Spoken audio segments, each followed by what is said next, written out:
ದೇವರ ಪರಿಶುದ್ಧವಾದಂಥ ನಾಮಕ್ಕೆ ಸ್ತೋತ್ರ ಉಂಟಾಗಲಿ.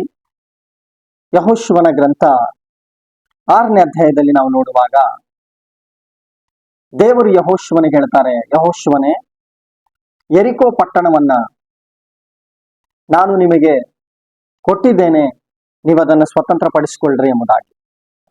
ಆದ್ರೆ ಯೆರಿಕೋ ಗೋಡೆ ಅವರಿಗೆ ಅಡ್ಡಲಾಗಿ ನಿಂತ ಸಂದರ್ಭದಲ್ಲಿ ದೇವರು ಹೇಳ್ತಾರೆ, ನೀವು ದಿನಕ್ಕೆ 1 ಬಾರಿ 6 ದಿನಗಳ ಕಾಲ ಸುತ್ರಿ, 7ನೇ ದಿನ 7 ಬಾರಿ ಸುತ್ರಿ ಎಂಬುದಾಗಿ ದೇವರು ಹೇಳ್ತಾರೆ. ನೀವೊಂದು ಸಲ ಆಲೋಚನೆ ಮಾಡ್ರಿ, ಯೆರಿಕೋ ಗೋಡೆ ಅವರ ಮುಂದೆ ಇರುವಂತದ್ದು ಬಲಿಷ್ಠವಾದಂತ ಒಂದು ಗೋಡೆ. ಆ ಗೋಡೆಯನ್ನ ಬೀಳಿಸದೆ ಅವ್ರು ಯಾವ ಕಾರಣಕ್ಕೂ ಯೆರಿಕೋ ಪಟ್ಟಣವನ್ನ ಸ್ವಾಧೀನಪಡಿಸ್ಕೊಳ್ಳಿಕ್ಕೆ ಸಾಧ್ಯವಿಲ್ಲ. ದೇವರು ಹೇಳ್ತಿರೋದೇನು, 6 ದಿನಗಳ ಕಾಲ ನೀವು ಒಂದಾವರ್ತಿ ಕೋಟೆಯನ್ನು ಸುತ್ತಬೇಕು, 7ನೇ ದಿನ 7 ಬಾರಿ ಸುತ್ತಬೇಕೆಂಬುದಾಗಿ. ಒಂದು ಪಟ್ಟಣದ ಕೋಟೆಯನ್ನು ಒಂದು ದಿನ ಸುತ್ತೋದೆ ಬಹಳ ಕಷ್ಟ. ಅಂಥದ್ರಲ್ಲಿ ಕಡೇ ದಿನ 7 ಬಾರಿ ಸುತ್ತಬೇಕಂದ್ರೆ ಅದು ಅಸಾಧಾರಣವಾದಂತ ಕಾರ್ಯ, ಮನುಷ್ಯರು ಮಾಡ್ಲಿಕ್ಕೆ ಆಗದೇ ಇರುವಂತ ಒಂದು ಕಾರ್ಯ.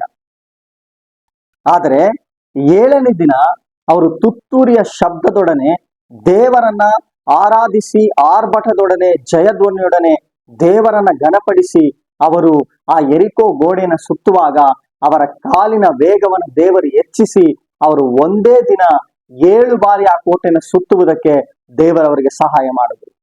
ಹಾಗಾದ್ರೆ ಆರಾಧನೆ ನಿಮಿತ್ತವಾಗಿ ನಿಮ್ಮ ಜೀವಿತದಲ್ಲಿ ನಿಮ್ಮ ಕಾರ್ಯಗಳ ವೇಗವು ಹೆಚ್ಚಾಗುತ್ತೆ. ದೇವರನ್ನ ಆರಾಧಿಸುವಂತ ದೇವರ ಮಕ್ಕಳ ಜೀವಿತದಲ್ಲಿ ದೇವರು ತನ್ನ ಕಾರ್ಯಗಳನ್ನ ವೇಗವಾಗಿ ಮಾಡುವಂತವನಾಗಿರ್ತಾನೆ. ಒಂದೇ ದಿನದಲ್ಲಿ ಅವರು 7 ಬಾರಿ ಆ ಕೋಟೆಯನ್ನು ಸುತ್ತಲಿಕ್ಕೆ ಅವರ ಕಾಲಿನ ವೇಗವನ್ನ ದೇವರು ಹೆಚ್ಚಿಸಿದ್ರು. ಕಾರಣ ಅವರು ಆರಾಧನೆ ಮಾಡಿದ ನಿಮಿತ್ತವಾಗಿ.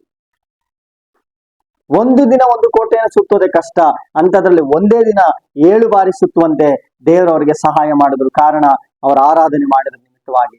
ನಾವು ದೇವರನ್ನ ಆರಾಧಿಸಿ ಜಯವನ್ನು ಹೊಂದ್ಕೊಳ್ಳೋಣ. ಆಮೇಲೆ